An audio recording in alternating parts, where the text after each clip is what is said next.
নারী কত সুন্দর অভিনয় করে, অভিনয়ের জন্য নারী সারা রে।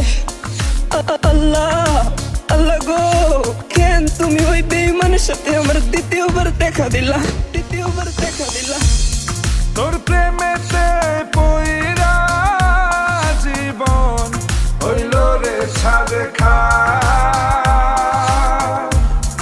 এখন আমার রইল বাকি শুধু অন্ধকার।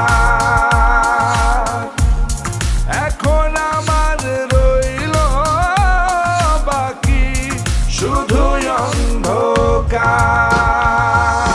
কতটা বেঈমান হলে পুরুষের জীবন নিয়ে খেলে। হায় রে বেঈমান না রে, পুরুষের জীবন নিয়ে খেলে। তোর বাপের কথা মনে করবি।